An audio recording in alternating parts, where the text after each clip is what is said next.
जिसने भी बुरे किए हैं उसको नतीजा हाथ के हाथ मिलता है। अगर किसी गरीब को दुख दोगे वो नहीं बोलेगा बेचारा गरीब है, दुर्बल है, शक्ति नहीं है। हर प्रकार से गरीब है और तुम हर प्रकार से संपन्न हो, शक्तिशाली हो, ताकतवर हो, उसको दबाओगे। लेकिन कितने दिन दबाओगे? एक दिन ऐसा आएगा कि तुम्हारा सर्वनाश हो जाएगा। वो नहीं बोलेगा बेचारा, क्योंकि उसकी औकात नहीं है, वो आपका मुकाबला नहीं कर सकता। परंतु तुमने जो कर्म कर लिया है वो कुछ नहीं करेगा, तुम्हारा कर्म ये लौट के तुम्हें बर्बाद कर देगा। इसलिए कर्म को सुधारो। जो इंसान नेक कर्म करता है, नेकी के रास्ते पे चलता है, अरे संग दुष्ट लोगों का करते हो, सुबह से लेकर शाम तक निंदा के कामों में पड़े रहते हो, चोरी छीना झपटी की बातों में लगे रहते हो, बुद्धि तुम्हारी कैसे शिथिल रहेगी? कैसे अच्छे काम कर पाओगे? कैसे तुम इस मन को पवित्र बनाओगे? जिस इंसान का संग अच्छा नहीं, खान पान अच्छा नहीं, रहन सहन जिसका सही नहीं, तो कर्म कहाँ से उसके अच्छे होंगे? जो इंसान कर्म अच्छे, पापी आदमी पाप कर्म ही ढूंढता रहता है, नेक इंसान नेकी के रास्ते ढूंढता है। दुष्टों का संग करने वाला कभी अच्छा नहीं रहता। किसी की नजरों से अगर इंसान गिर जाता है, उठना बड़ा मुश्किल होता है, क्योंकि उसने विचार बना लिया कि इस इंसान ने ऐसा किया है, ये कभी अच्छा हो नहीं सकता, और होता भी नहीं है। ये भी बताऊं मैं आपको, इंसान को अपना परिचय देना पड़ता है अपने कर्म से। अपने कर्म की कसौटी पर जो खरा उतरता है वही दूसरे को सिद्ध करके दिखाता है वो कैसा है। एक गांव में एक बहुत अमीर आदमी रहता था। ये ना सोचना कर्म से बच जाओगे, कर्म पीछा करता है जीव का, एक जन्म से दूसरे जन्म में, दूसरे तीसरे में, जब तक वो कर्म उसको सजा नहीं दे देता तब तक उसका कर्म पूरा नहीं होता। एक गांव में बहुत अमीर आदमी रहता था, बड़ा उदार,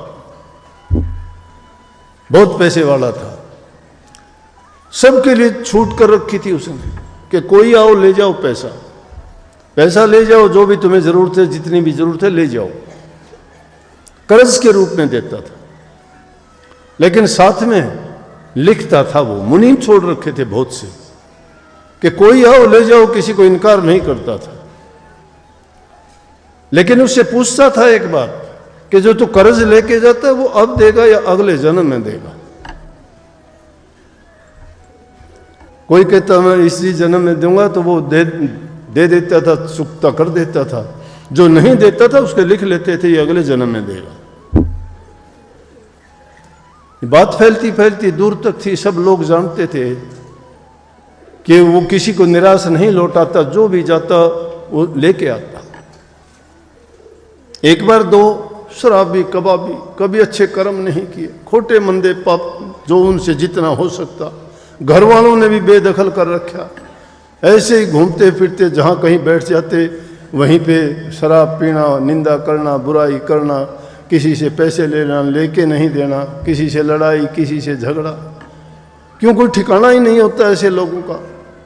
दोनों ने बात की कि अपना यूं तो कैसे काम चलेगा, काम कुछ करना ही नहीं। जो इंसान काम करता नहीं है और चीज़ें उसको सब ज़रूरत है तो कहाँ से पूर्ति होगी। दोनों ने आपस में विचार किया कि चलो उस गांव में जो सेठ है उसके पास चलते हैं और उससे जाके हम कर्ज ले लेंगे और कर्ज कह देंगे कि अगले जन्म में देंगे। हम तो लिखता है कहते हैं कि भाई अगले जन्म में दे देगा और पैसे भी थोड़े नहीं पूरे लेके आएंगे। बोला कि ये ज़िंदगी अपनी पूरी कट जाए, ना किसी से मांगने पड़े, ना किसी से गिड़गिड़ाना पड़े किसी के सामने, ठाठ से ज़िंदगी बीतेगी। अगले जन्म में किसने देखा कि जन्म होगा नहीं होगा, क्या होगा, कौन देगा कौन लेगा, कहाँ ये होगा कहाँ हम होंगे। दोनों ने पक्का इरादा करके और दोनों चले, सेठ के पास पहुँचे। जाके सेठ से कहने लगे, जी सेठ ने भी देख लिया कि आदमी तो लगते हैं ऐसे ही है। क्यों? आदमी अपनी पहचान छोड़ता है। जो इंसान जैसा कर्म करता है वो उसके चेहरे से झलक जाता है। जो जैसा इंसान होगा उसका चेहरे पर सब कुछ आ जाता है। गौर करने वाला आदमी होना चाहिए। गौर करोगे पता लग जाता है। आप भी देख लेते हो कि ये आदमी तो अच्छा नजर नहीं आता, इसकी तो नजर कुछ और तरह की है, पहचान लेते हो ना। तो सेठ भी रोजाना इंसान मिलते थे, उसने पहचान लिया आदमी तो कुछ ऐसा ही है, फिर कोई नहीं, बोले आओ जी। नेक इंसान तो नेक बात करता है, अच्छी बात करता है। कहने लगा आओ, कहाँ से पधारे हो? बोले जी हम तो फलां गांव से आए हैं। कहो कैसे आए, क्या सेवा करें? बोला जी सेवा क्या, हम तो आपसे कर्ज लेने के लिए आए हैं। बोला मुनीम बैठे हैं, ले लो, क्या लेना है ले लो। बोला जी हमें तो ज़्यादा पैसे चाहिए। बोला मैंने कब कहा है, काफ़ी मुनीम है, जितने आपको चाहिए ले लो, लेकिन ये बताओ इस जन्म में कर्ज वापस करोगे या अगले जन्म में? कहने लगे जी अगले जन्म में देंगे, इस जन्म में नहीं दे सकते। बोले कोई नहीं, जाओ। जाके कहने लगे कि सेठ ने कहा है कि हमें दे, कर्ज दे दो। बोले कर्ज अब देना है वापस या अगले जन्म में? बोले अगले जन्म में। बोले कितना कितना? बोले 5-5 लाख रुपए दे दो। थोड़े क्यों लेने, देने तो है ही नहीं। 5-5 लाख रुपए दोनों ने ले लिए और उठा के चल दिए। लेके उन पैसों को रास्ते में चलते चलते कि बोले कि ले जाना भी आसान काम नहीं है, कभी चोर उचक्के ठग कोई आदमी हमें रास्ते में लूट लें, रात को तो नहीं चलेंगे। दिन के चलते चलते गांव आया, उसमें किसी से कहा भाई हम रात को रुकना चाहते, किसी ने नहीं रोका उनको। कहने लगे किसी ने कह दिया जगह नहीं है, किसी ने कह दिया कि हम नहीं रोकेंगे। आखिर में एक गांव के बारवाई, जानते हो ना बारवाई, बाहर एकदम एक तेली का मकान था, उससे जाके बोले, कहने लगे भाई हमें रात को रुकना है, रोटी राटी की हमें ज़रूरत नहीं है, रात काटनी है, सुबह को चले जाएंगे। कहने लगे कोई नहीं, आ जाओ, मेरा तो घर अंदर है, एक खाट है, एक पे दोनों सो जाओगे? बोले हाँ आराम से। वो तेली चला गया। बोले ये मेरे 2 बैल बंधे हैं, एक यहाँ ये एक जोटा है। जोटा जानते हो ना, भैंस का काटड़ा बड़ा जो हो जाता है उसको जोटा कहते हैं। जोटा बुग्गी में जोड़ते भी हैं, काम लेते हैं ना उससे। एक बोला ये है 2 बैल हैं, रात को तुम आराम से यहाँ रहो, सुबह चले जाना, आपकी मर्जी हो। जब वो चला गया घर, रात को जब एक खाट पे कहाँ सोना था, फिर जोखम पास में, डर कि कभी इन पैसे को कोई उठा ले जा। दोनों जनों को नींद आई नहीं, पूरी रात अपने बात करते रहे। जब आधी रात सी हुई तो बैल और झोटा भी आपस में बैठे बैठे देखा कि वो आदमी भी जग रहे थे और वो भी उठ गए। उठने के बाद में वो झोटा बोलता है बैल से, कहने लगे ले भाई, बैल भाई। बोले कि हाँ बोल। बोला भाई अपनी तेरी बस आज तक की वो थी, कल सुबह मेरा काम पूरा हो लिया कि जितना ये मेरे से इसने कर्ज लेना था मैंने इसका कर्ज चुका दिया। बहुत इसकी मैंने मार खाई है इससे, इसका मैं कर्जदार था और वो कर्ज चुकाने के लिए मैं जो है भैंसा बन के आया। ये मुझे गाड़ी में जोड़ता था, बाहर ला देता था, मेरे से नहीं चलता था, मुझे पीटता था, खाने को देता वही, उसी में मैं गुजारा करता था। लेकिन भाई मेरा कर्ज था, वो कर्ज मैंने उतार दिया, सुबह को मैं तो मर जाऊंगा और तेरी मेरी दोस्ती खत्म। वो दोनों सुन रहे इन बातों को। बोला कर्ज? बैल बोला भैया कर्जदार तो मैं भी हूं इसका, और 2-4 घंटे अगर रुक जाता तो मेरा भी कर्ज पूरा हो जाएगा कल। बोला अरे तेरा कैसे हो जाएगा? बोला मेरा इसलिए हो जाएगा कि मैंने इसको बहुत, कभी मेरे से तेल की घानी में जोड़ता, कभी हड़ में जोड़ता, कभी वजन मेरे से ढोता, तो मेरा भी कर्ज पूरा हो गया। बस थोड़ा बहुत है, बचता है तो वो मैं भी किसी से मांगता हूँ। बोला कौन? ने बोला एक कसाई है, उस कसाई को मेरे पैसे देने हैं और वो कसाई सुबह को मुझे खरीदने के लिए आएगा क्योंकि उसने भी कर्जा देना है। बस सुबह आएगा, वो 2-3 घानी तेल की निकालेगा, निकालने के बाद में कसाई आएगा। कसाई आते ही जो है जो भी वो पैसे मांगेगा ये वो पैसे दे देगा। यहाँ से तो कर्जा फारिग हो गया और मेरा कर्जा फारिग इसलिए हो जाएगा जब मुझे लेके जाएगा गांव से बाहर निकलते ही मैं मर जाऊंगा। बोले अपनी भी दोस्ती खत्म। दोनों ने बात सुनी कि भाई अजीब बात है, ये पिछले जन्म का कर्जा ये बैल बन के दे रहा है, ये झोटा बन के दे रहा है दुष्ट आदमी। हम तो 5-5 लाख रुपए बंधे बैठे हैं, अपना क्या हाल होगा। लेकिन देखते हैं क्या पता सुबह को अगर ये झोटा मर जाता है फिर देखेंगे, ये बैल मर जाता है फिर देखेंगे। वही हुआ, सुबह को दिन निकला, तेली आया, देखता है थोड़ी देर के बाद में झोटा गिरा और गिरते ही धड़ाम देसी मर गया। उनको तसल्ली होगी, एकदम से रेस फेर कि ये तो मुश्किल होगी भाई, हमें भी कर्जा तो देना पड़ेगा, हम तो सोचते थे देना ही नहीं होगा, लेकिन ये तो बहुत बुरी बात होगी, क्या करें। बोला कि बैल का और देख लेते हैं कि बैल ने भी कही थी, तेली आया, उसने 2-3 घानी निकाली। बोले अरे तुम जाने के लिए कह रहे थे। बोला जी जाना तो था, लेकिन अभी थोड़ा और देख के जाएंगे एक बात। बोले अच्छा भाई। वो 2-3 घानी निकाली, इतनी देर में एक कसाई आया, कसाई आके कहने लगा बैल बेच ले भाई ये। बोले हाँ बेच दूंगा। बोला कितने रुपए? बोला 30 रुपये। बोला ये ले 30 रुपये। जो उसने मांगे उसने कुछ नहीं कहा, जितने मांगे उतने दे दिए। दे के बैल को लेके चला, वो पीछे पीछे जाके देखा बैल गांव की सीम से बाहर निकलते ही बैल भी लेट गया, खत्म। उनको दोनों को यकीन हो गया, दोनों कहने लगे कि ये कर्ज करना पड़ेगा हमें, हम नहीं लेना चाहते, चल कर्जा वापस दे के आएंगे। सेठ के पास गए वापस, सेठ देख के बोला भाई क्या बात हुई, कैसे आ गए? बोला सेठ जी माफ़ करो हमें, हम आपसे कर्ज लेना नहीं चाहते। बोला भाई मैंने तो दर्ज कर दिया कि अगले जन्म में दोगे, अब ये पैसे मेरे काम नहीं है, ले जाओ तुम, मैं ये कलम नहीं उतारूंगा। बोला जी हम पैसे वापस करने नहीं। बोला ले जाओ पैसे, मैं कम मांगता हूँ, अब तो लिखा गया सो लिखा गया, वो नहीं कटेगा, चाहे दे के जाओ चाहे ना लेके जाओ। मुश्किल होगी, क्या करें। उन पैसे को लेके दोनों जन वापस चल दिए। चलते चलते विचार करते हुए जंगल के बीच में पहुँचे। एक रास्ता पड़ता था चौराया सा, उस रास्ते के पास में बैठ गए। बैठ के बड़ा विचार करे आपस में। बोला इस पैसे का क्या करें आप, ये तो कर्जा हो गया हमारे सिर। बोला एक काम करते हैं। दोनों ने बात करी, आसपास के गांव पड़ते थे, उनसे मजदूर लेके बहुत बड़ा तालाब बनवा दिया। बहुत सुंदर तालाब, पक्का एकदम, चारों तरफ दीवार, तली भी उसकी पक्की। आई बरसात, पानी का भर गया, सब उसका जो मिट्टी विट्टी थी जम गई, मोती जैसा पानी हो गया। आसपास के गांव वालों ने देखा भाई बहुत नेक काम किया, और वो भी एक कमरा बना के वहीं रहने लगे दोनों। आसपास के गांव के लोग वहाँ आए पशुओं को पानी पिलाने के लिए, लाठी लेके बैठे दोनों। बोला पानी नहीं पीने देंगे। बोले अजीब बात है, तालाब इतना सुंदर बनवाया, पानी इसमें है, पानी नहीं पीने देंगे। बोले भाई क्यों? बोला क्यों क्या हमारा है? बोला क्यों, तो फिर किस मतलब से बनवाया?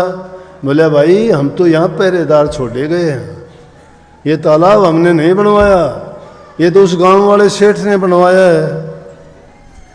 बोले अब उसने हमारी ड्यूटी लगा रखी है, उन्होंने भी युक्ति सही निकाली। बोले तुम उनके पास जाओ, वो अगर कहेंगे तो हमारी तरफ से चाहे कुछ भी करना। जब वो गांव के मौजूद आदमी 2-4 जो आसपास के गांव थे वो लोग इकट्ठे होके उनके पास पहुंचे और जाके कहने लगे सेठ जी इतना अच्छा आपने तालाब बनवाया, बहुत अच्छा पानी है, सब के सब लोग आपके बड़े गीत गाते हैं, बहुत बड़ाई करते हैं कि भाई नेक इंसान है, इतने गांव के बीच में बहुत लोगों को फ़ायदा होगा, पशु पंछी पानी पिएंगे लोगों को, तो बड़ी इससे खुशी हुई थी। लेकिन वो तो खुशी गम में बदल गई। बोला क्यों? बोला आपने गलत आदमी छोड़ दिए वहाँ। बोले कौन सा तालाब, कैसे आदमी? मैंने तो जितने तालाब बनवा रखे उन पर छूट है, पानी कोई पियो, कुछ भी किसी तरह प्रयोग करो। बोला नया जो बनाया बहुत सुंदर बनाया आपने। बोला कहाँ, मुझे दिखाओ ना। लेके गए, जाके देखा तालाब बहुत सुंदर। बोला भाई वाकई में सुंदर, लेकिन मैंने नहीं बनवाया ये। बोला जी वो कहते हैं। बोला कौन? बोला वो कमरे में रहे। दोनों को ले बुला के देखते ही सेठ समझ गया कि ये तो वो दोनों हैं। बोले भाई मैंने कब बनवाया? बोला सेठ जी आपने पैसे दिए थे, वो आपने लिए नहीं, कर्ज हम लेके जाना नहीं चाहते, आपने कर्ज उतारा नहीं, हमने सोचा कोई ना कोई नेक काम कर दें जिसके कारण जो हमारा भी कर्ज नहीं चढ़ेगा और आपका भी पुण्य अच्छा होगा। बोले कि अब आपका हुक्म हो तो हमारी तरफ से कोई पानी पिए, लेकिन आप अगर ये हुक्म नहीं दोगे तो हम पानी नहीं पीने देंगे। बोले लेकिन कलम उतारनी पड़ेगी। उन्होंने तो अपना कर्ज की कलम वहीं उतरवा के और सेठ ने कह दिया भाई पिलाओ सबको ये पानी दो। इस सारी कहानी का आशय मेरा कहने का मतलब ये है कि जिस कर्म को करके हम खुश हो जाते हैं, जिस पाप को करके हम आनंद लेते हैं, जिस किसी को दुख देके हम मन में खुशी मनाते हैं, ये कभी खुश ना होना, ये कर्म जो है एक जन्म से दूसरे जन्म तक जब तक भोग नहीं लिया जाता, ये कर्ज चुका नहीं लिया जाता, साथ चलता रहता है। तो भक्ति करना ना तुम्हारी उस दौलत को कोई चुरा सकता है, ना छीन सकता है, ना बटा सकता है, ना ले सकता है। उस दौलत को कमाने के लिए ये संतों का संग और उनसे वो नाम की युक्ति लेके उस भक्ति कमाई जाती है। वो भक्ति तो कमाते नहीं, इसलिए इनसे हमें संदेश लेना चाहिए कि आज दशहरे का त्यौहार है, खुशी किस बात की मनाते हो? खुशी मनाओ, सोच करो बल्कि कि जिस दुष्ट ने दुष्ट काम करने के कारण कितने युग पलट गए। कहाँ त्रेता युग था और अब कलयुग की बात है। त्रेता युग में पाप किया हुआ आज भी उस पाप को उजागर करके जलाते हैं, उसका प्रतीक के रूप में जलाते हैं, प्रतीकात्मक रूप है वो तो है नहीं, लेकिन किया हुआ पाप आज तक जिंदा है। वो रावण हमारे दिलों में है, सबके दिलों में है। जो पाप कर्म करते हो, झूठ बोलते हो, कपट करते हो, धोखा करते हो, वो सारे के सारे रावण के गुण हैं। और वो रावण तुम्हारा अंदर का नहीं जलता, बाहर के इन रावणों को जला के खुश होते हो। अपने मन के अंदर बसे हुए रावण को निकालो, उन पाप कर्मों को बाहर निकालो, उनको अगर जला दोगे फिर ये राम राज्य स्थापित हो जाएगा। राम राज्य में सब सुखी, प्रजा सुखी, शांति, अमन, चैन तुम्हारे दिल में, किसी का ना बुरा सोचोगे, ना बुरा करोगे, ना बुरा देखोगे। वो इंसानियत है। इसलिए सबसे पहली ज़रूरत है इंसान इंसानियत के रास्ते पर आए। और इंसानियत के रास्ते के गुण क्या हैं? माँ बाप की सेवा करो, दीन गरीब दुखी की सहायता करो, जो भी तुम जिसकी मदद तन से, मन से, धन से कर सकते हो, हर प्रकार से उनकी मदद करो। नहीं तो ये जीवन किस काम का है, चले जाओगे। हमारे शास्त्र तो कहते हैं तन की पवित्रता और शुद्धता किस चीज़ से? सेवा करने से। मन की पवित्रता है प्रभु के नाम के जाप करने से। धन की पवित्रता है दान पुण्य किसी की सहायता और मदद करने से। लेकिन इनको पवित्र कैसे बनाएं? इनका तरीका भी बड़ा है, अलग अलग तरीकों से है। कि अगर नानक साहब तो ग्रंथ में लिखते हैं कि भरिए हाथ पैर तन दे, पानी धोते उतर सीखे। हाथ पैर मिट्टी गंदगी से भर जाते हैं तो पानी के धोने से साफ हो जाएंगे। मूत पलीती कापड़ होए ले साबण हो लइए धोए। अगर पेशाब का दाग पड़ जाए, कपड़ों पर और कोई दाग पड़ जाए तो साबुन सोडा लगा के उसको साफ कर सकते हैं। लेकिन जो मुख्य बात कही वो कही हुई है मति पापों के संग ओ धोपे नावे के रंग। जो तुम्हारी मति बुद्धि जो दुर्मति हो गई है, मति नहीं दुर्मति हो गई है, जो दुर्गति की ओर ले जाती है, वो तुम्हारी अगर दुर्बुद्धि हो गई है, उसको धोने के लिए नाम की जरूरत है। नाम की जरूरत है। नाम सब पापों को धो डालता है। नाम सब सुखों का दाता है। नाम सब रोग और परेशानी हैं उनसे बचा लेता है। इसलिए उस नाम की ओट जिसने भी ली, जिसने भी सहारा लिया, उसका देखो भीरणी कुछ किसकी उसने याद की थी?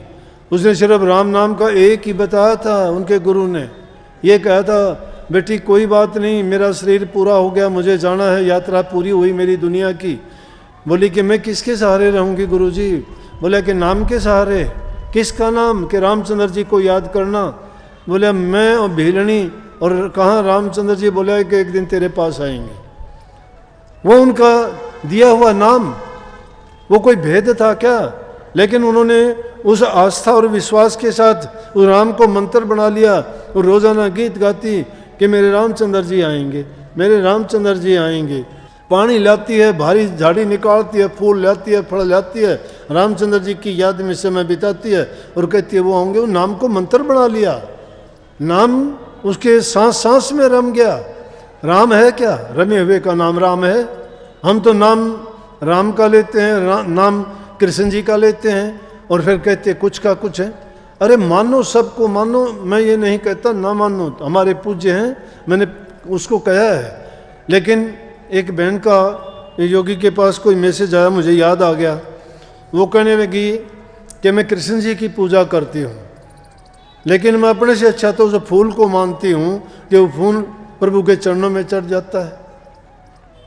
कि फूल तोड़ के हम प्रभु को अर्पण करते हैं रोजाना, बात तो बहुत अच्छी है कि वो भी अच्छा है, और उससे अच्छा उसमें फूल में अगर कोई कीड़ी या छोटा कोई कीट पतंगा बैठ जाए वो उससे भी अच्छा है।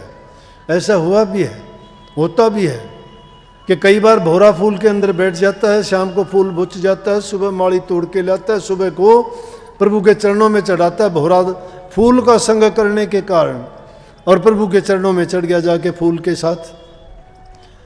तो संगति इंसान को बिगाड़ती और सुधारती है। अच्छों का संग करने से आदमी अच्छा बनता है, उसकी गुडविल बन जाती है, और जो आदमी अच्छों का संग नहीं करता उसकी बुराई भी बन जाती है, चाहे वो कितना नेक इंसान क्यों न हो, बैठा गलत आदमियों में हो। तो मैंने कहा था कि इस मति को सुधारने के लिए जैसों की संगति आप करोगे, कई ये स्वाति बूंद एक ही होती है, नक्षत्र की बूंद जब नीचे आती है ना वो एक ही होती है, लेकिन जिसका संग करती वैसी बन गई। कदली सीप भुजंग मुख स्वाति एक गुण तीन, जैसी जा की संगतीर वैसा ही फरदीन। अगर वो केड़े में पड़ी तो कपूर बन गई, सीप के मुंह में पड़ी तो मोती बन गई, और भुजंग के मुंह में पड़ी तो जहर बन गई। बूंद तो एक ही थी। इसलिए नाम अगर अच्छी संगति में बैठ के तुम अच्छे गुण लोगे तो बुरे भी अच्छे बन जाते हैं। अच्छे गुण, नाम तो सब चीज़ों को पवित्र करने वाला है, ये कोई नहीं, उसके लिए कोई आडंबर पाखंड नहीं है कि मैं नाम कैसे लूँ, मैं स्नान करके लूँ, उठ के बैठ के लूँ, सो के लूँ, आंखें बंद करूँ। अरे आंखें बंद करने के जब तुम्हारा मन टिक जाएगा तो आंखें खुली पड़ी रहेंगी, तुम्हें कोई दूसरी चीज़ भाती नहीं, उसको ख्याल नहीं है। तुम्हारे साथ बात करते करते तुम किसी चीज़ के बारे में ख्याल करते हो, आंख भी खुली हैं, विचार तुम्हारे कहीं हैं, मन तुम्हारा कहीं है, और जब वो पूछता है तुमसे कि बोल ये बात, बोला कि मेरा ख्याल नहीं था। अरे तो भक्ति भी इसी प्रकार से, तुम ख्याल ही नहीं करते। सच्चे मन से अगर तुम अपने ख्याल को अपने उस इष्ट में, जो भी तुम्हारा इष्ट है, चाहे वो जगदम्बा हो, चाहे माता हो, चाहे हनुमान जी हो, चाहे कृष्ण जी हो, चाहे राम जी हो, तुम अपने मन से उसको पैदा कर लो। वो कोई भी तुम्हारे से दूर नहीं है, ये ना मानो। कोई लोग कहते हैं, मैं नहीं कहता इस बात का बुरा ना मानना भाई, इतना बोला जाता है, उसमें कोई गलत बात भी अगर निकल जाए तो मुझे माफ़ कर देना। क्यों, थोड़ा सा भूल भी पड़ जाती है किसी बात की, तो ये ना कह देना कि भाई ये बात आपने क्यों कही, क्यों गलती से कोई बात निकल जाती है, उसके लिए माफ़ी पहले ही मांग लेता हूँ मैं। तो कई लोग क्या कह देते हैं, आता जाता कुछ नहीं, करते धरते कुछ नहीं। बोला कि कृष्ण की भक्ति तो काल की भक्ति है, राम की भक्ति तो काल की भक्ति है, कि तो 3 लोक के थे। अरे 3 लोक के चौथे लोक का कौन सा जानता है आप में, वो बताओ ना। तुम 3 लोक भी बता दो कौन से लोक हैं, तुम्हें ये पता ही नहीं है तो क्यों बेकार की किसी की तुम आलोचना करते हो, किसी के विचारों में क्यों बाधा डालते हो, किसी की आस्थाओं को क्यों ठेस पहुंचाते हो। किसी को भी कभी भी गलत बोल के नकारात्मक विचार मत दो, सबको अच्छा बोलो, जबान से अच्छा बोलो। इस शब्द में बड़ी ताकत है। एक शब्द सुखरास है, एक शब्द दुखरास, एक शब्द बंधन कटे, एक शब्द गले फांस। वाणी तो अनमोल है, जो कोई जाने बोल, ही तराजू तोल के फिर मुख बारा खोल। ये वाणी में बड़ा रस भी है, दोष भी है। अगर कटु वचन बोलते हो तो सत्यानाश कर देगी, लेकिन मीठा वचन बोलोगे तो ये तुम्हें भी संतुष्ट कर देगी, अगले को भी खुशी दे देगी, और तुम्हें इज्जत मान देगी और अगले को भी सम्मान मिलेगा। इसलिए मीठा बोलो। तुलसी संसार में 3 वचन है सार, मीठा बोलन निवाचन करना पन उपकार। 3 चीज सार बता दी। 3 चीजें सार क्या है? मीठा बोलन, निवाचलन। निवाचलने का मतलब अहंकार ना करो, नीचे बन जाओ। बड़े बनोगे दुख होगा, नीचे बन जाओ, कोई कह लेगा, कह जाने दे, क्या फर्क पड़ता है। तुम मुड़ के जवाब ना दो, अगर जवाब दोगे तो बहुत बड़ा बवाल हो जाएगा। संतों की ये शिक्षा है कि अगर तुम्हें कोई कहता है कह जाने दो, कहते को कह जान दे। गुरु की सीख तू ले, दुष्ट जन और स्वान को बहुड़ जवाब ना दे। दुष्ट जन को और कुत्ते को कभी मुड़ के जवाब ना दो। अगर दुष्ट को दोगे तो झगड़ा करेगा, कुत्ते को बोलोगे तो ज़्यादा वाह वाह करेगा। कोई कहते को कह जाने दो, जिसकी जैसी बुद्धि है तितनी देत बताए, जिसकी जितनी बुद्धि है वैसी बात करेगा, और बेचारा कहाँ से लावे, उसका बुरा ना मानिए और कहाँ से लाए। इसलिए शिक्षा ये लेनी चाहिए कि उत्तम काम करो, भलाई के काम करो। जो सच्चे जैसे अच्छे काम करता है तो तुम्हारा मन भक्ति में लगते हुए देर नहीं लगेगी। चाहे ढोल नगारे पीटते रहो, अपने ख्याल को ऐसा सच्चा जोड़ो कि वो श्रृंखला टूटनी नहीं चाहिए। जब अपना ध्यान उसमें जोड़ दोगे, चाहे कुछ भी होता रहे उसकी परवाह ना करो, सच्चे मन से अगर करोगे। लेकिन तुम तो बार बार में ये देखते हो, 2 मिनट तो बैठते नहीं और फिर डींग मारते हो, उल्टे सीधे वचन बोलते हो, महापुरुषों की बुराई करते हो। महर्षि शिवरतलाल जी थे, आर्य समाज में थे पहले, तो किसी ने बुराई कर दी श्री राम की, श्री कृष्ण जी की, तो उन्होंने कहा कि देखो भाई ये गलत बात है, हमारे महापुरुषों की बुराई मेरे से बर्दाश्त नहीं होती, बुराई करने की जरूरत। वही हमारे राजा स्वमत में आए और उन्होंने 3000 से भी ज़्यादा पुस्तकें लिखी, सब धर्मों के ऊपर लिखी और बहुत अच्छी से अच्छी सबकी उपमा करी, किसी की बुराई नहीं लिखी। बुरा आदमी बुराइयां खोजता है, नेक इंसान बुराई नहीं खोजता कभी भी। वो नेकी करता है, नेकी के रास्ते पर चलता है, नेकी करने वालों का संग करता है। इंसान को अच्छों की संग करोगे अच्छे बन जाओगे, बुरों की संगति से तुम्हें बुराइयां मिलेंगी।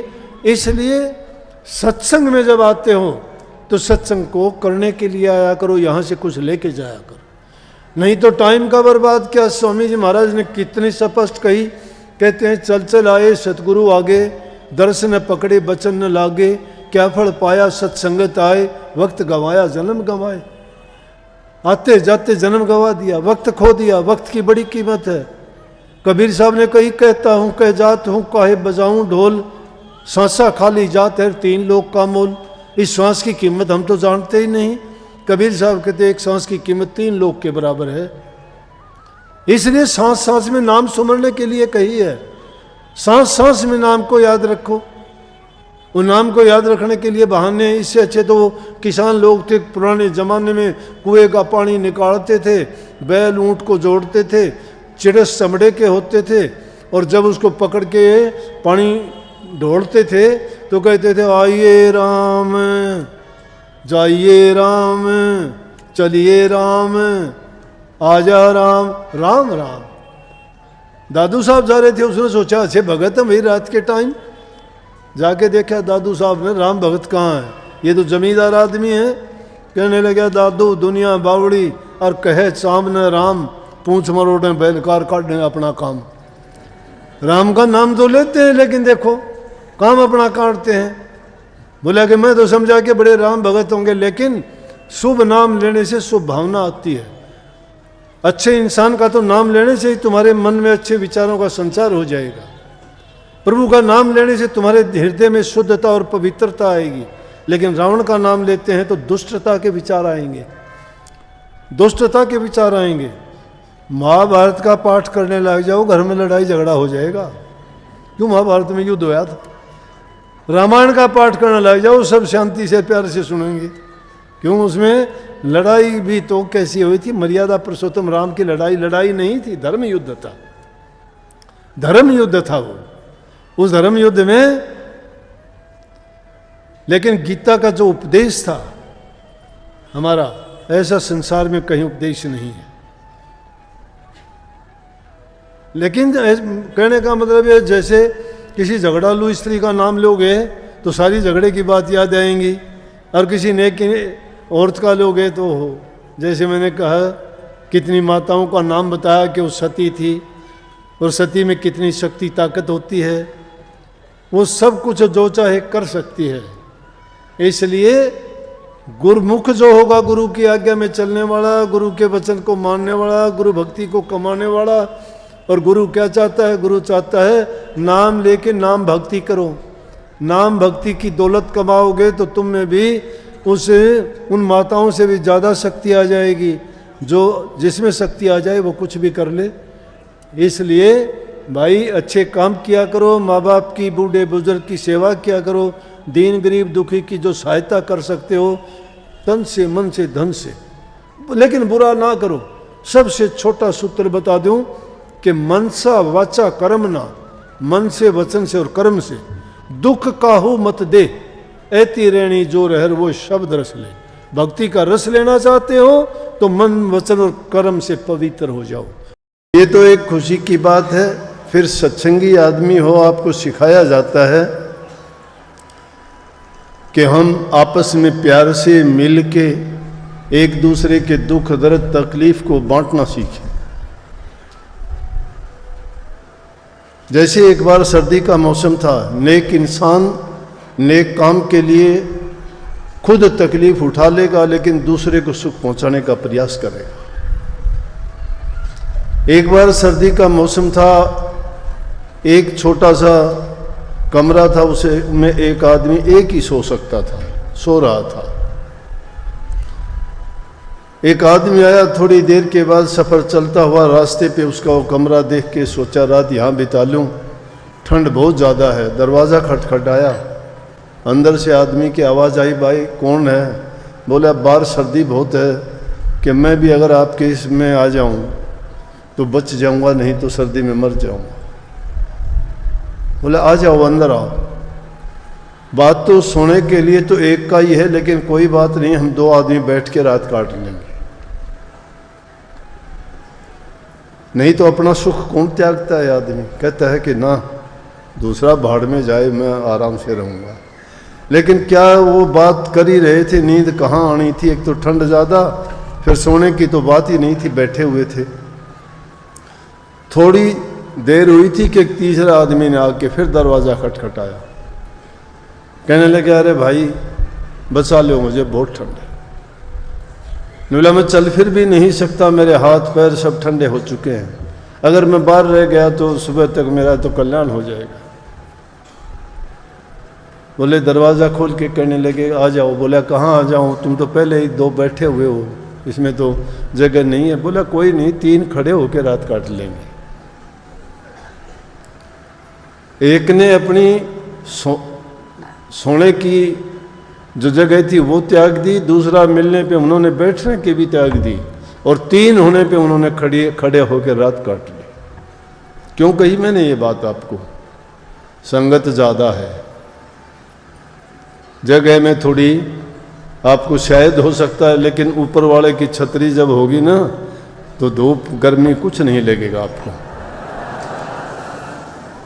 और फिर थोड़े थोड़े भी अगर उनको आप एडजस्ट करोगे तो सबको ठीक से आराम से बैठ के सत्संग का लाभ उठा सकेंगे। आज का दिन याद दिलाऊं, बहुत महान दिन है। ये सतगुरु की कृपा ही ऐसी होती है कि जिस दिन भी हम ये मुख्य सत्संग रखते हैं वो किसी न किसी रूप में महान दिन होता ही है। पहले सोच के रखा ही नहीं, इतवार सोच के रखा था, क्योंकि यहाँ पे 2-3 साल से सत्संग नहीं हुआ, तो मैंने फैसला कर लिया था कि भादरा में तो संगत वैसे भी बहुत ज़्यादा आती है, फिर 2-3 साल से सत्संग नहीं हुआ है, वहाँ तो छुट्टी का दिन ही रखेंगे। तो इतवार का दिन सोच के रखा था, तो पता चला कि आज का दिन तो बड़ा महान दिन है। महान दिन कैसे है कि आज से 418 वर्ष पहले इसी दिन 28 अगस्त को 1604 में गुरु ग्रंथ साहब की स्थापना हुई थी।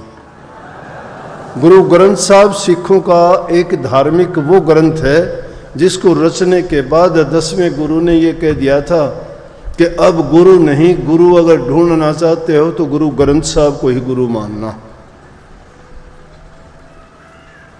ये पहला गुरु ग्रंथ साहब का प्रथम प्रकाश पर्व माना जाता है आज का दिन, इसलिए महान दिन है।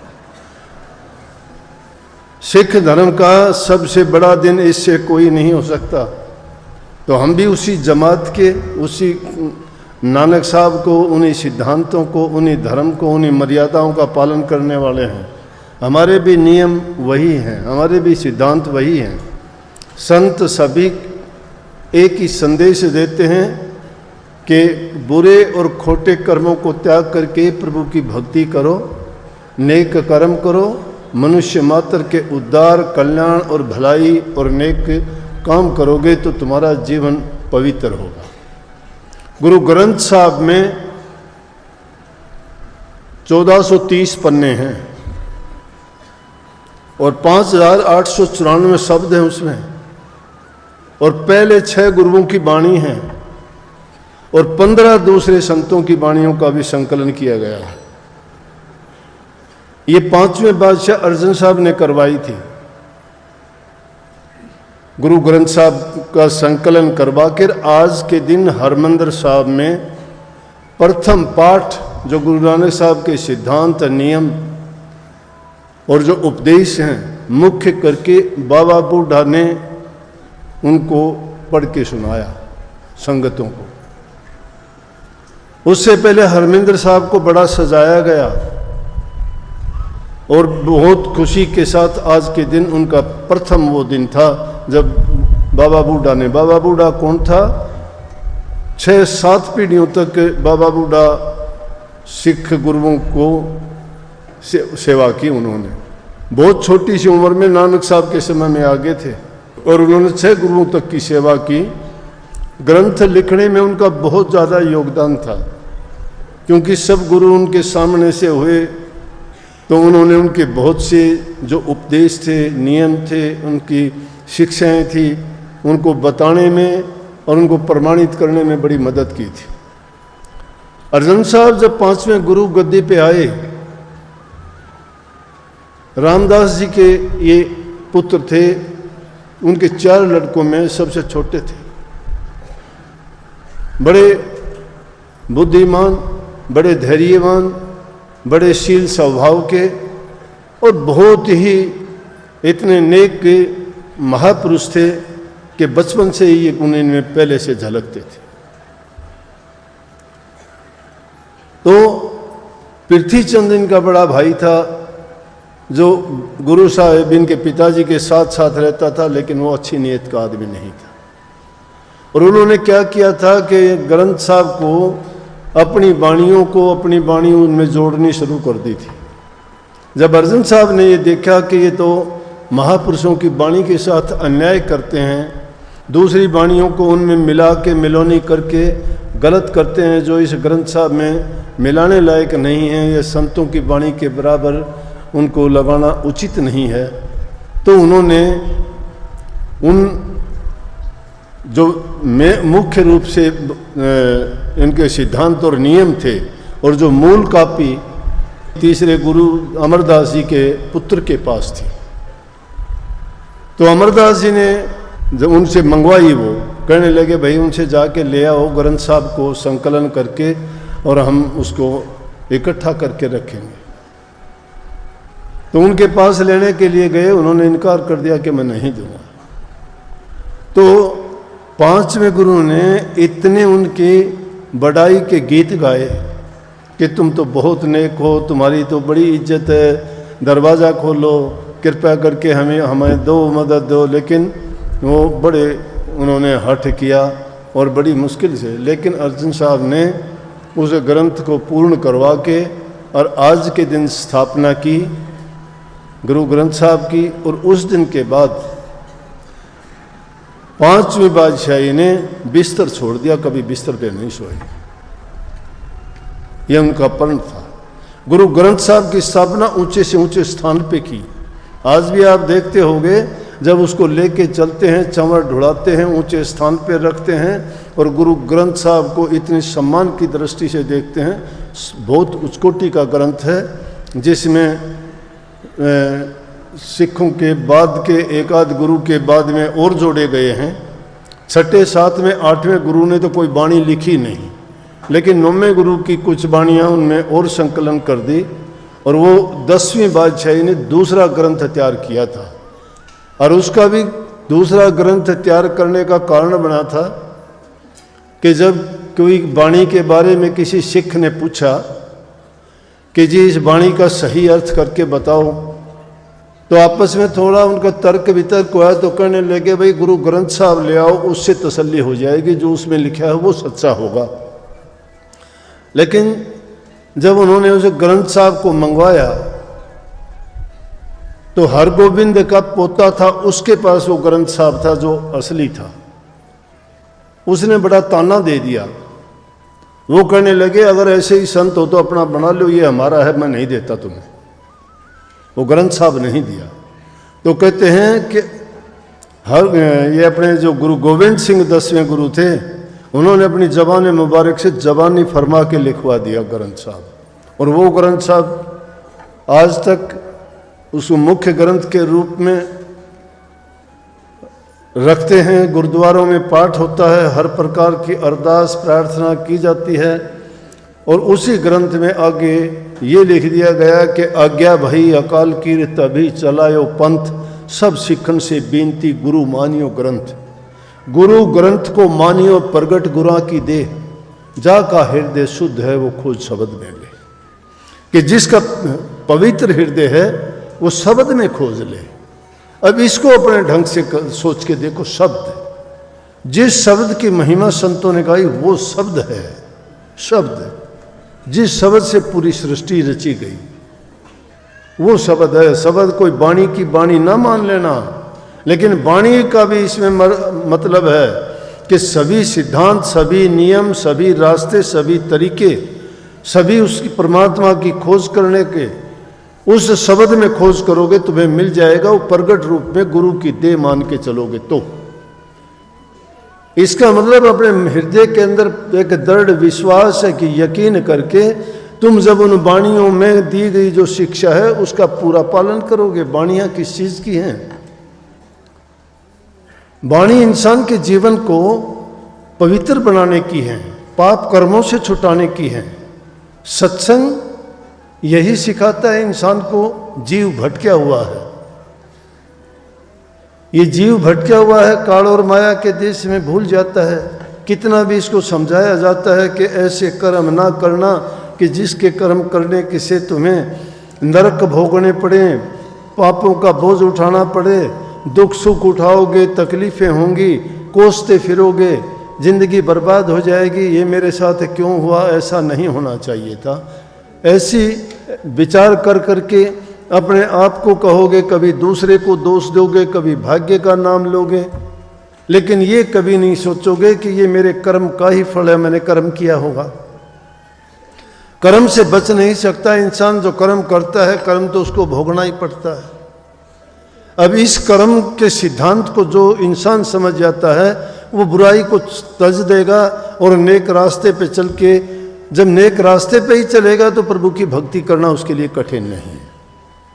ये कोई पाखंड पूजा नहीं है। लोगों ने दुकान खोल ली धर्म की।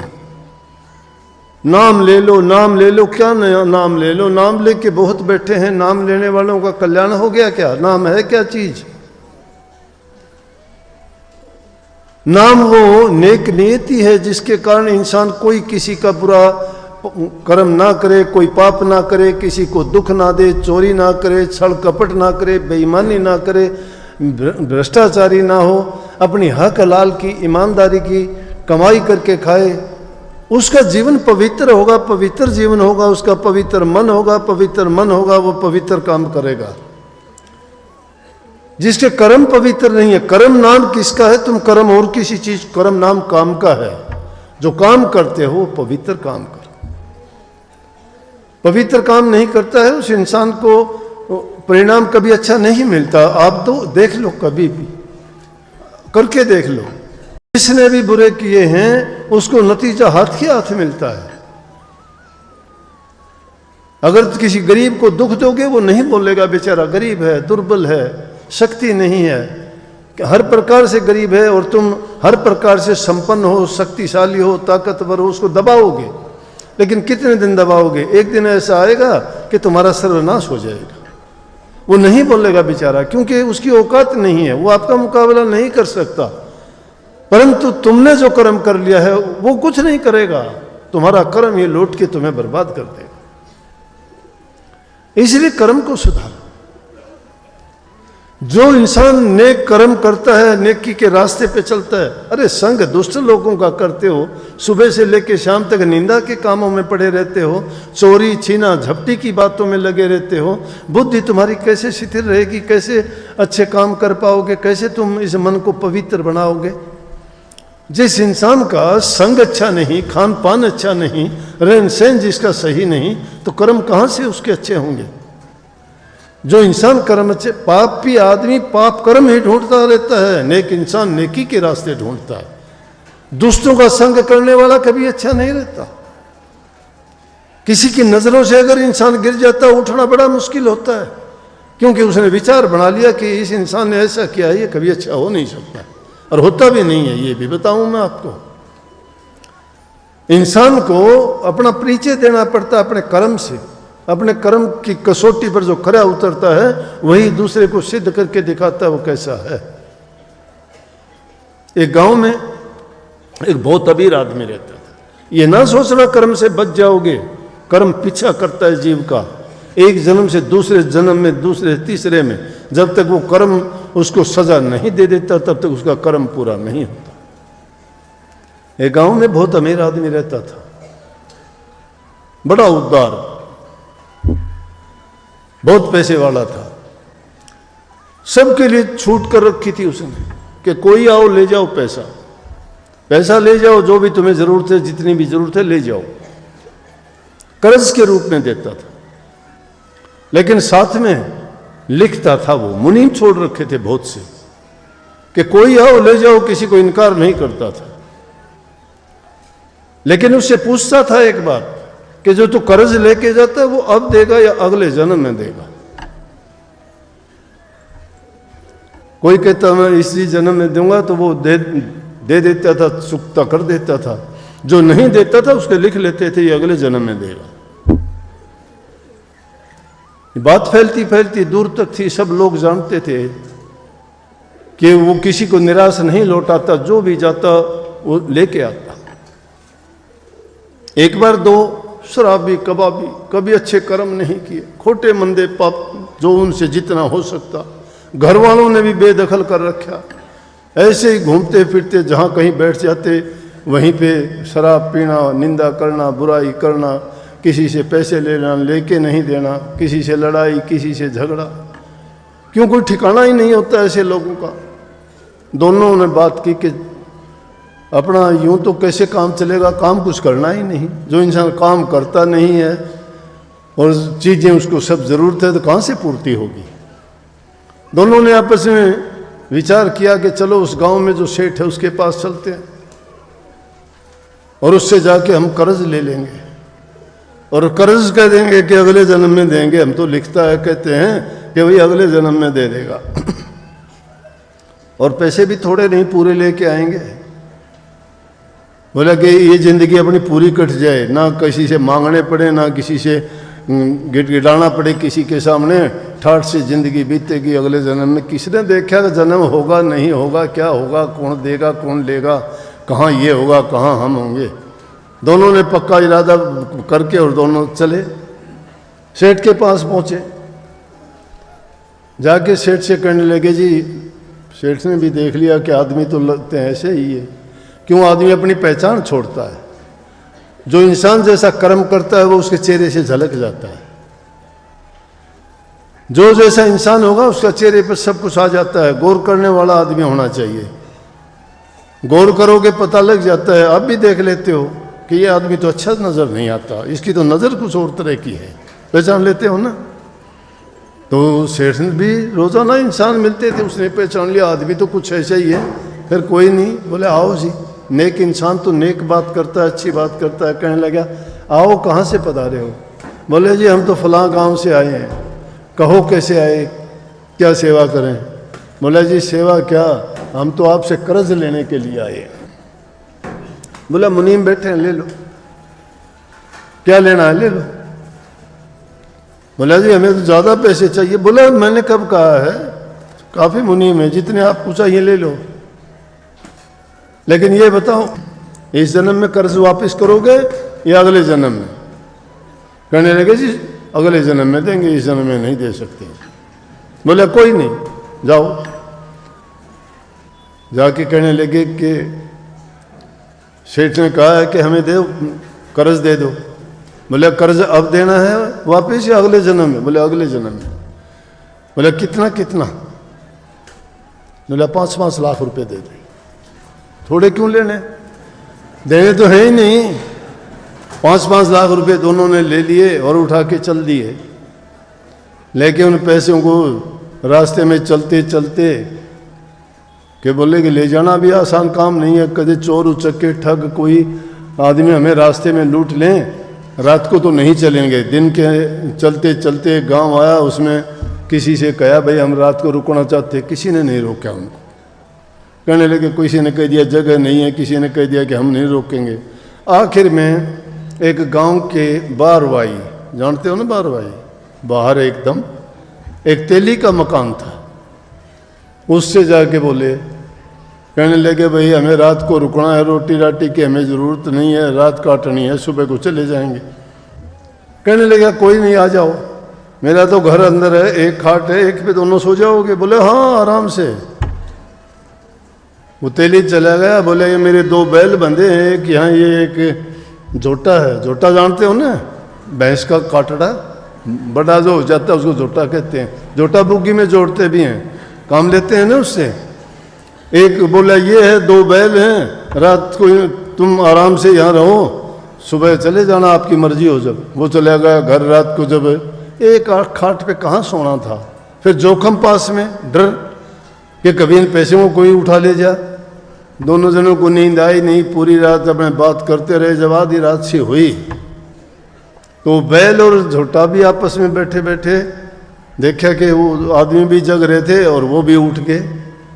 उठने के बाद में वो झोटा बोलता है बैल से, कहने लगे ले भाई, बैल भाई। बोले कि हाँ बोल। बोला भाई अपनी तेरी बस आज तक की वो थी, कल सुबह मेरा काम पूरा हो लिया कि जितना ये मेरे से इसने कर्ज लेना था मैंने इसका कर्ज चुका दिया। बहुत इसकी मैंने मार खाई है इससे, इसका मैं कर्जदार था और वो कर्ज चुकाने के लिए मैं जो है भैंसा बन के आया।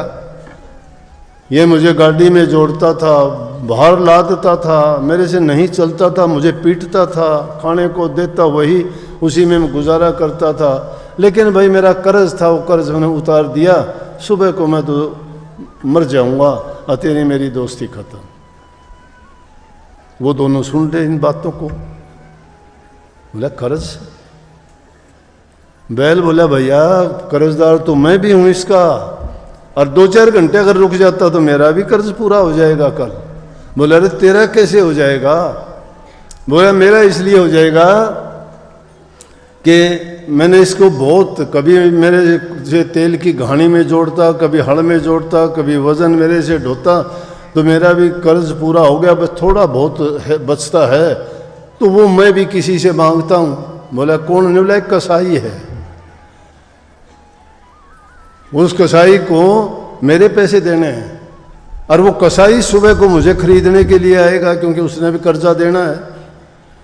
बस सुबह आएगा, वो 2-3 घानी तेल की निकालेगा, निकालने के बाद में कसाई आएगा, कसाई आते ही जो है जो भी वो पैसे मांगेगा ये वो पैसे दे देगा। यहाँ से तो कर्जा फारिग हो गया और मेरा कर्जा फारिग इसलिए हो जाएगा जब मुझे लेके जाएगा गांव से बाहर निकलते ही मैं मर जाऊंगा। बोले अपनी भी दोस्ती खत्म। दोनों ने बात सुनी कि भाई अजीब बात है, ये तो ये पिछले जन्म का कर्जा ये बैल बन के दे रहा है, ये झोटा बन के दे रहा है दुष्ट आदमी। हम तो 5-5 लाख रुपए बंधे बैठे हैं, अपना क्या हाल होगा। लेकिन देखते हैं, क्या पता सुबह को अगर ये झोटा मर जाता है फिर देखेंगे, ये बैल मर जाता है फिर देखेंगे। वही हुआ, सुबह को दिन निकला, तेली आया, देखता है थोड़ी देर के बाद में झोटा गिरा और गिरते ही धड़ाम देसी मर गया। उनको तसल्ली होगी, एकदम से रेस फेर कि ये तो मुश्किल होगी भाई, हमें भी कर्जा तो देना पड़ेगा, हम तो सोचते थे देना ही नहीं होगा, लेकिन ये तो बहुत बुरी बात होगी, क्या करें।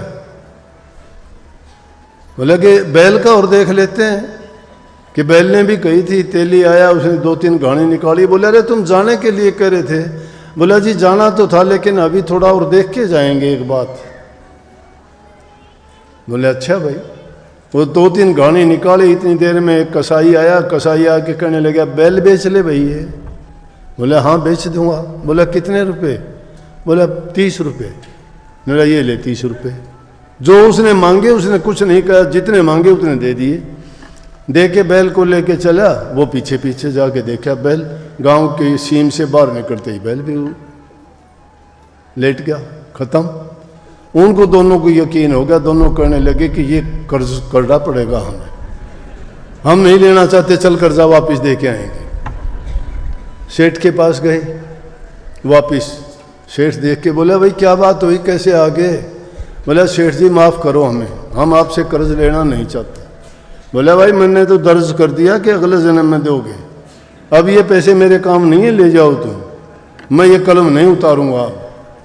बोला जी हम पैसे वापस करने नहीं। बोला ले जाओ पैसे, मैं कम मांगता हूँ, अब तो लिखा गया सो लिखा गया, वो नहीं कटेगा, चाहे दे के जाओ चाहे ना लेके जाओ।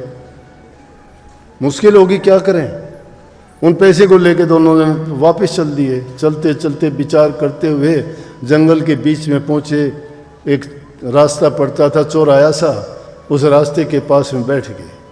बैठ के बड़ा विचार करे आपस में। बोले इस पैसे का क्या करें अब, ये तो कर्जा हो गया हमारे सिर।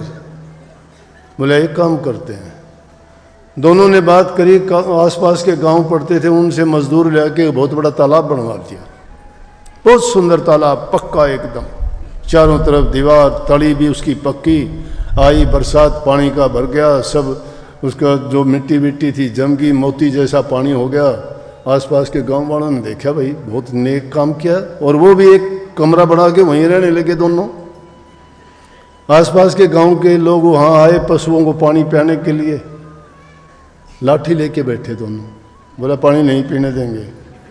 बोले अजीब बात है, तालाब इतना सुंदर बनवाया, पानी इसमें है, पानी नहीं पीने देंगे। बोले भाई क्यों? बोला क्यों क्या हमारा है? बोला क्यों, तो फिर किस मतलब से बनवाया?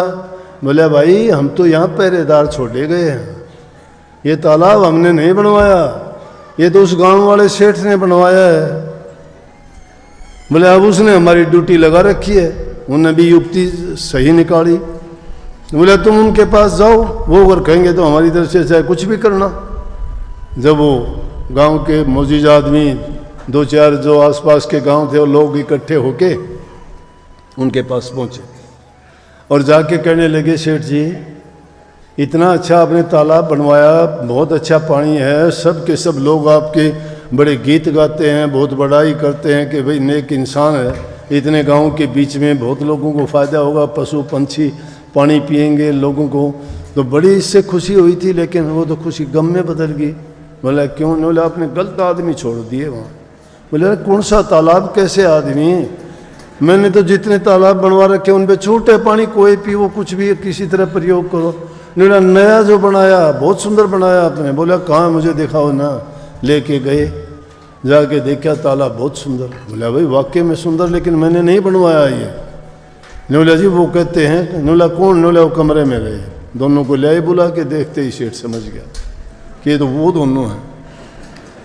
बोले भाई मैंने कब बनवाया? बोला सेठ जी आपने पैसे दिए थे, वो आपने लिए नहीं, कर्ज हम लेके जाना नहीं चाहते, आपने कर्ज उतारा नहीं, हमने सोचा कोई ना कोई नेक काम कर दें जिसके कारण जो हमारा भी कर्ज नहीं चढ़ेगा और आपका भी पुण्य अच्छा होगा।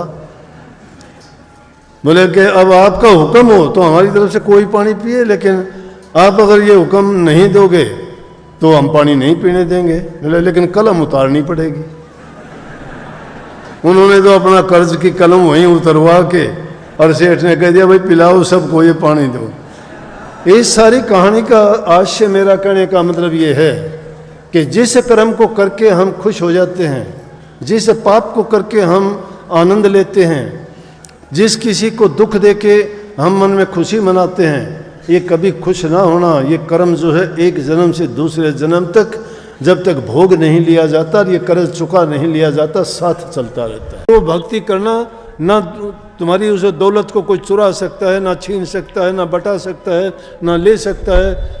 उस दौलत को कमाने के लिए ये संतों का संग और उनसे वो नाम की युक्ति लेके उस भक्ति कमाई जाती है। वो भक्ति तो कमाते नहीं। इसलिए इनसे हमें संदेश लेना चाहिए कि आज दशहरे का त्यौहार है, खुशी किस बात की मनाते हो? खुशी मनाओ, सोच करो बल्कि कि जिस दुष्ट ने दुष्ट काम करने के कारण कितने युग पलट गए। कहाँ त्रेता युग था और अब कलयुग की बात है। त्रेता युग में पाप किया हुआ आज भी उस पाप को उजागर करके जलाते हैं, उसका प्रतीक के रूप में जलाते हैं, प्रतीकात्मक रूप है वो तो है नहीं, लेकिन किया हुआ पाप आज तक जिंदा है। वो रावण हमारे दिलों में है, सबके दिलों में है। जो पाप कर्म करते हो, झूठ बोलते हो, कपट करते हो, धोखा करते हो, वो सारे के सारे रावण के गुण हैं। और वो रावण तुम्हारा अंदर का नहीं जलता, बाहर के इन रावणों को जला के खुश होते हो। अपने मन के अंदर बसे हुए रावण को निकालो, उन पाप कर्मों को बाहर निकालो, उनको अगर जला दोगे फिर ये राम राज्य स्थापित हो जाएगा। राम राज्य में सब सुखी, प्रजा सुखी, शांति, अमन, चैन तुम्हारे दिल में। किसी का ना बुरा सोचोगे, ना बुरा करोगे, ना बुरा देखोगे। वो इंसानियत है। इसलिए सबसे पहली ज़रूरत है इंसान इंसानियत के रास्ते पर आए। और इंसानियत के रास्ते के गुण क्या हैं? माँ बाप की सेवा करो, दीन गरीब दुखी की सहायता करो, जो भी तुम जिसकी मदद तन से, मन से, धन से कर सकते हो, हर प्रकार से उनकी मदद करो। नहीं तो ये जीवन किस काम का है, चले जाओगे। हमारे शास्त्र तो कहते हैं तन की पवित्रता और शुद्धता किस चीज़ से? सेवा करने से। मन की पवित्रता है प्रभु के नाम के जाप करने से। धन की पवित्रता है दान पुण्य, किसी की सहायता और मदद करने से। लेकिन इनको पवित्र कैसे बनाएं? इनका तरीका भी बड़ा है, अलग अलग तरीकों से है। कि अगर नानक साहब तो ग्रंथ में लिखते हैं कि भरिए हाथ पैर तन दे, पानी धोते उतर सीखे। हाथ पैर मिट्टी गंदगी से भर जाते हैं तो पानी के धोने से साफ हो जाएंगे। मूत पलीती कापड़ होए ले साबण हो लइए धोए। अगर पेशाब का दाग पड़ जाए, कपड़ों पर और कोई दाग पड़ जाए तो साबुन सोडा लगा के उसको साफ कर सकते हैं। लेकिन जो मुख्य बात कही वो कही हुई है, मति पापों के संग ओ धोपे नावे के रंग। जो तुम्हारी मति बुद्धि जो दुर्मति हो गई है, मति नहीं दुर्मति हो गई है, जो दुर्गति की ओर ले जाती है, वो तुम्हारी अगर दुर्बुद्धि हो गई है, उसको धोने के लिए नाम की जरूरत है। नाम की जरूरत है। नाम सब पापों को धो डालता है। नाम सब सुखों का दाता है। नाम सब रोग और परेशानी हैं उनसे बचा लेता है। इसलिए उस नाम की ओट जिसने भी ली, जिसने भी सहारा लिया, उसका देखो भेड़नी कुछ किसकी उसने याद की थी? उसने सिर्फ राम नाम का एक ही बताया था। उनके गुरु ने ये कहा था, बेटी कोई बात नहीं, मेरा शरीर पूरा हो गया, मुझे जाना है, यात्रा पूरी हुई मेरी दुनिया की। बोली कि मैं किसके सहारे रहूँगी गुरुजी? बोला कि नाम के सहारे। किसका नाम? कि रामचंद्र जी को याद करना। बोले मैं और भेड़नी और कहाँ रामचंद्र जी? बोला कि एक दिन तेरे पास आएंगे। वो उनका दिया हुआ नाम, वो कोई भेद था क्या?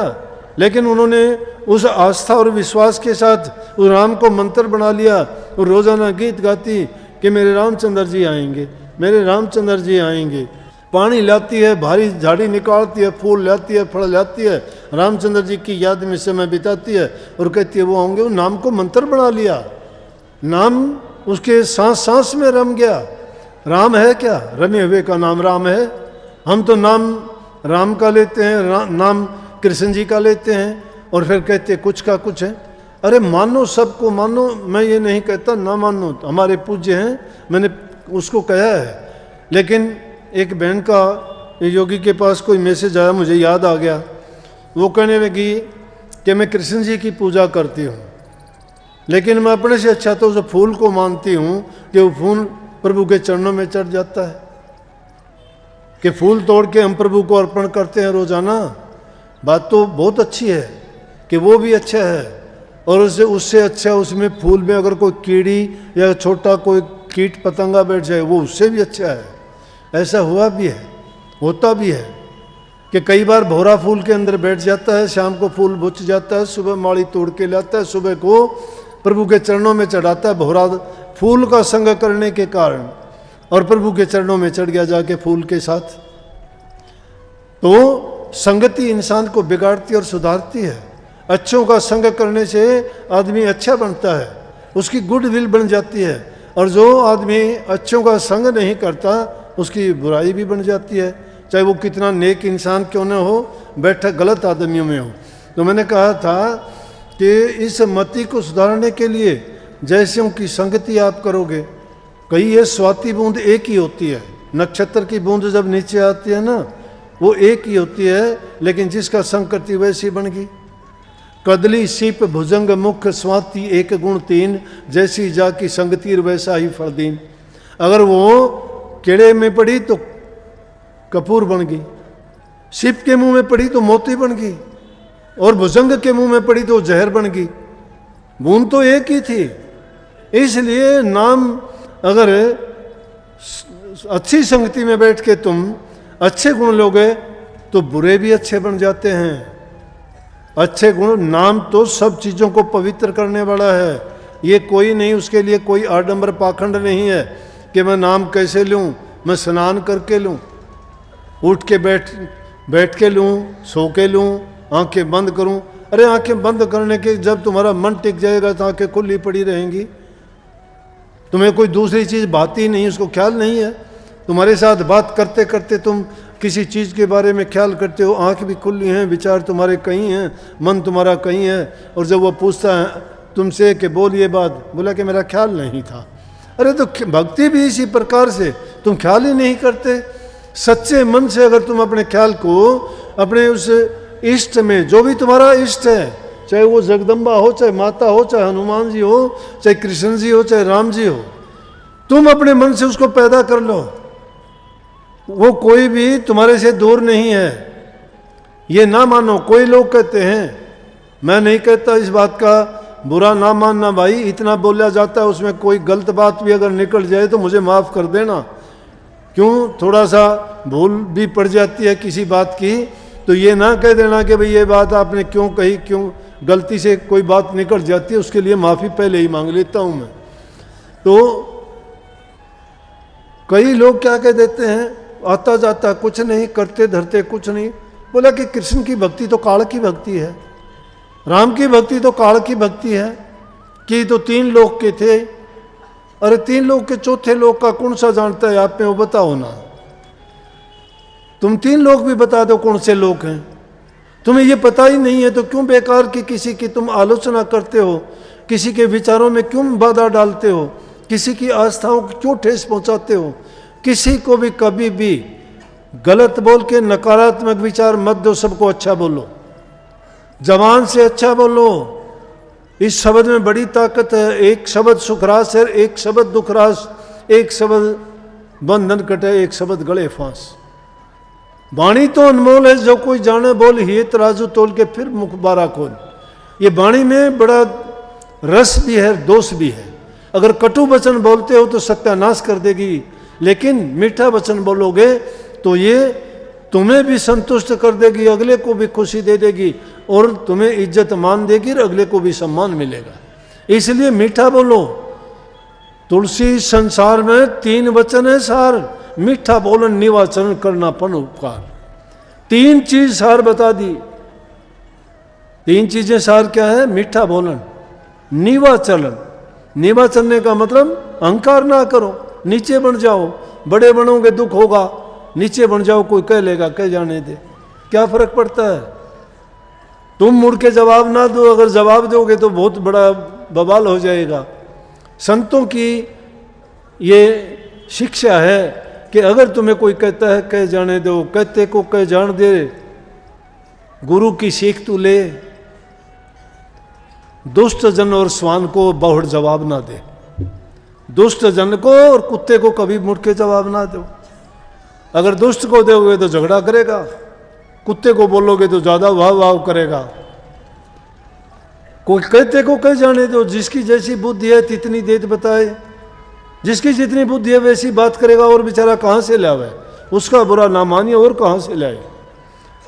इसलिए शिक्षा ये लेनी चाहिए कि उत्तम काम करो, भलाई के काम करो। जो सच्चे दिल से अच्छे काम करता है तो तुम्हारा मन भक्ति में लगते हुए देर नहीं लगेगी। चाहे ढोल नगारे पीटते रहो, अपने ख्याल को ऐसा सच्चा जोड़ो कि वो श्रृंखला टूटनी नहीं चाहिए। जब अपना ध्यान उसमें जोड़ दोगे, चाहे कुछ भी होता रहे उसकी परवाह ना कर, सच्चे मन से अगर करोगे। लेकिन तुम तो बार बार में ये देखते हो, 2 मिनट तो बैठते नहीं और फिर डींग मारते हो, उल्टे सीधे वचन बोलते हो, महापुरुषों की बुराई करते हो। महर्षि शिवरतलाल जी थे, आर्य समाज में थे पहले, तो किसी ने बुराई कर दी श्री राम की, श्री कृष्ण जी की, तो उन्होंने कहा कि देखो भाई ये गलत बात है, हमारे महापुरुषों की बुराई मेरे से बर्दाश्त नहीं होती, बुराई करने की जरूरत। वही हमारे राजा स्वमत में आए और उन्होंने 3000 से भी ज़्यादा पुस्तकें लिखी, सब धर्मों के ऊपर लिखी और बहुत अच्छी से अच्छी सबकी उपमा करी, किसी की बुराई नहीं लिखी। बुरा आदमी बुराइयां खोजता है, नेक इंसान बुराई नहीं खोजता कभी भी। वो नेकी करता है, नेकी के रास्ते पर चलता है, नेकी करने वालों का संग करता है। इंसान को अच्छों की संग करोगे अच्छे बन जाओगे, बुरों की संगति से तुम्हें बुराइयां मिलेंगी। इसलिए सत्संग में जब आते हो तो सत्संग को करने के लिए आया करो, यहाँ से कुछ लेके जाया करो, नहीं तो टाइम का बर्बाद क्या। स्वामी जी महाराज ने कितनी स्पष्ट कही, कहते हैं चल चल आए सतगुरु आगे, दर्शन पकड़े बचन न लागे, क्या फल पाया सत्संगत आए, वक्त गंवाया जन्म गंवाए। आते जाते जन्म गंवा दिया, वक्त खो दिया, वक्त की बड़ी कीमत है। कबीर साहब ने कही, कहता हूँ कह जात हूँ काहे बजाऊं ढोल, सांसा खाली जात है 3 लोग का मोल। इस सांस की कीमत हम तो जानते ही नहीं। कबीर साहब कहते एक सांस की कीमत 3 लोग के बराबर है। इसलिए सांस सांस में नाम सुमरने के लिए कही है। सांस सांस में नाम को याद रखो। उन नाम को याद रखने के लिए बहाने, इससे अच्छे तो किसान लोग थे पुराने ज़माने में, कुएं का पानी निकालते थे, बैल ऊँट को जोड़ते थे, चिड़स चमड़े के होते थे, और जब उसको पकड़ के पानी ढोलते थे तो कहते थे आइए राम, जाइए राम, चलिए राम, आजा राम, राम राम। दादू साहब जा रहे थे, उसने सोचा अच्छे भगत है भाई, रात के टाइम जाके देखा दादू साहब ने, राम भगत कहाँ है, ये तो जमींदार आदमी है। कहने लगा दादू दुनिया बावड़ी और कहे सामने राम, पूंछ मरोड़े बैलकार काटने अपना काम। राम का नाम तो लेते हैं लेकिन देखो काम अपना काटते हैं। बोला कि मैं तो समझा के बड़े राम भगत होंगे, लेकिन शुभ नाम लेने से शुभ भावना आती है। अच्छे इंसान का तो नाम लेने से ही तुम्हारे मन में अच्छे विचारों का संचार हो जाएगा। प्रभु का नाम लेने से तुम्हारे हृदय में शुद्धता और पवित्रता आएगी। लेकिन रावण का नाम लेते हैं तो दुष्टता के विचार आएंगे, दुष्टता के विचार आएंगे। महाभारत का पाठ करने लग जाओ, घर में लड़ाई झगड़ा हो जाएगा। क्यों? महाभारत में युद्ध होया था। रामायण का पाठ करने लग जाओ, सब शांति से प्यार से सुनेंगे। क्यों? उसमें लड़ाई भी तो कैसी हुई थी, मर्यादा पुरुषोत्तम राम की लड़ाई लड़ाई नहीं थी, धर्म युद्ध था, धर्म युद्ध था वो। उस धर्म युद्ध में लेकिन गीता का जो उपदेश था हमारा, ऐसा संसार में कहीं उपदेश नहीं है।